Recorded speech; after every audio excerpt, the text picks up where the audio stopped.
In this chapter, we're going to study the process of creating concurrent or multi-threaded programs in Java.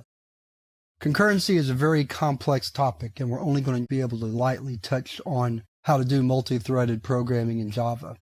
But we are going to at least give you the opportunity to see some examples of creating programs with multiple threads. For those of you who aren't familiar with the concept of multiple threading, I have provided a diagram from the wiki page for thread. And the way a thread works is, first of all, you can think of the programs you've written in Java so far as all have been computed in the main thread. So whether you knew it or not, your programs have been running in a thread. It is possible to create a program with multiple threads. And so what happens is when you create multiple threads, you can have one computation occurring in one thread, while a separate computation is occurring in a separate thread.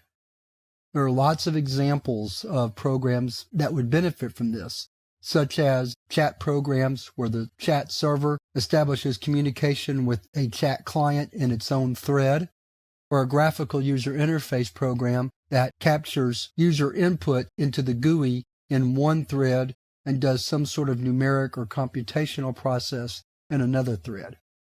And there's many, many more examples. In simulation, for example, you might have each object that's part of the simulation doing its processing in its own thread.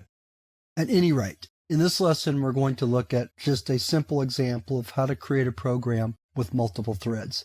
So let's go ahead and look at that program now. We're going to just look at a program already written and then run it rather than enter it from scratch. It's a little complex for that.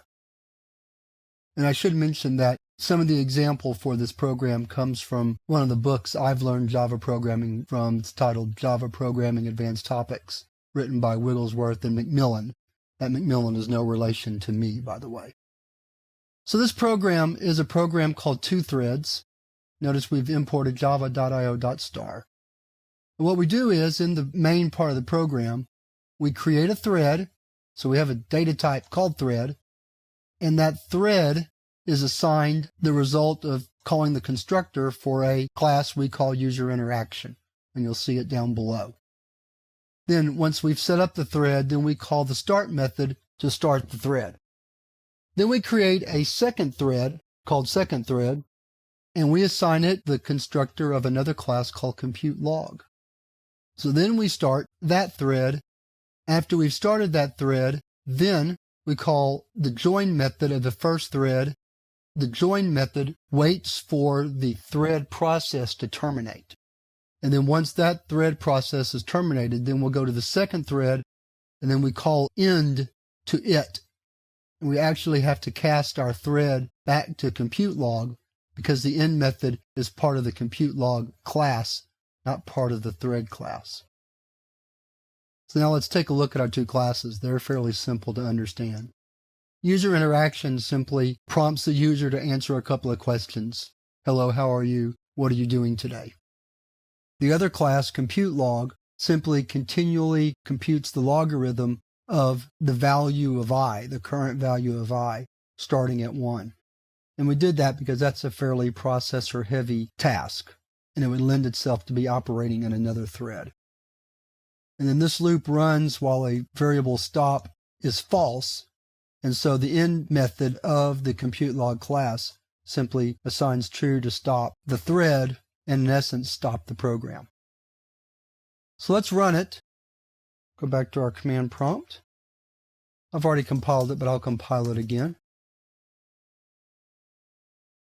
So understand that the second process, compute log, is running in the background, and we computed up to 11,880. So at the point where I entered the second prompt, the first thread was joined, and then the second thread was ended, and that's when it stopped. So that's how you create multiple threads. It's very simple to start them. But like I said before, actual concurrent programming is quite complex. One problem we have is that if we're creating object-oriented programs where we use inheritance of any type, we have a problem just using the thread class as a superclass. Notice that user interaction and compute log both extend the thread class. The problem is if I have, for example, a vehicle class that then in turn derives another class from that called car, I can't also extend that class to include thread. So what we have to do instead is we have to write our classes as implementations of an interface called Runnable. The Runnable interface allows us to create a derived class that's derived from a base or superclass that also can be written in its own thread or written as a multi-threaded program. So in the next lesson, we're going to take the two threads example and see how to implement Runnable in order to write it as a multi-threaded program.